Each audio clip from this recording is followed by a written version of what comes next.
tua opinião, quais os motivos dessa desvalorização? O que está por trás disso? Porque na contramão aí do euro, a gente sabe que o dólar pode acabar também se valorizando, né?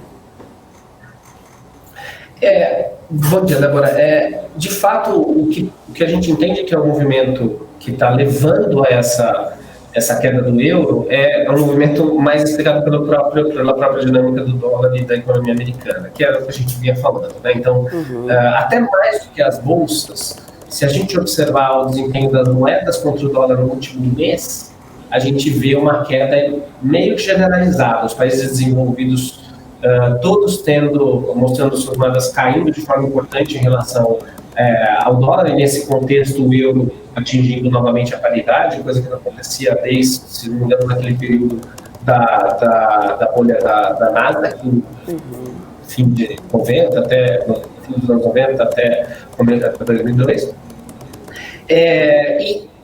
Mas não só isso, os países emergentes também sofreram bastante nesse cenário, né? Um movimento, né, uma situação econômica em que você tem o Fed apertando os juros para desacelerar a economia, ele tem um efeito duplo negativo sobre as moedas dos demais países, principalmente emergentes. Primeiro, um movimento de liquidez. As taxas de juros elevadas nos Estados Unidos canalizam recursos para investimentos em renda fixa no mercado americano. E segundo, a desaceleração econômica derruba os preços de commodities, e aí muitos países desenvolvidos, e principalmente os emergentes que são produtores de commodities, acabam tendo um impacto negativo. Então, nesse contexto, se a gente pegar só no mês de julho, a gente teve um desempenho muito negativo das moedas emergentes, né?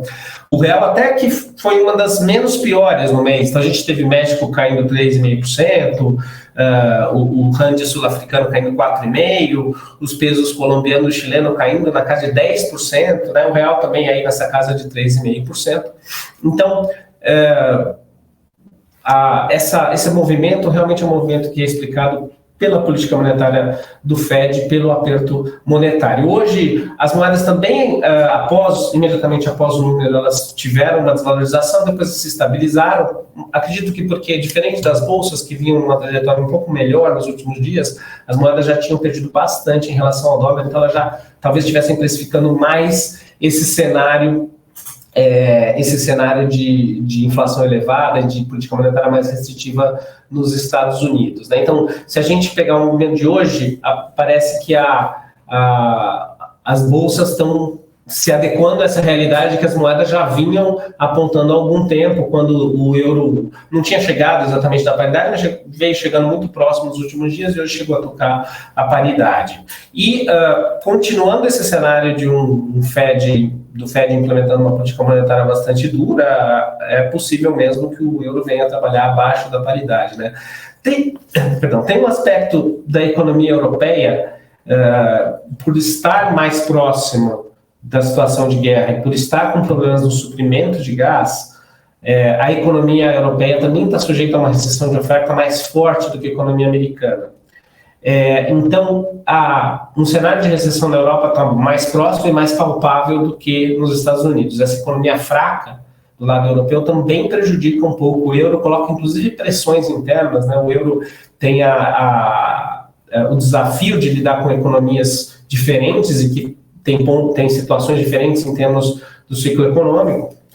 A gente viu uma dificuldade grande na crise do euro, lá que se encerrou quando o Mário Draghi, em 2012, deu aquela famosa declaração de que faria o que fosse necessário, né, whatever it takes, para manter o euro unificado.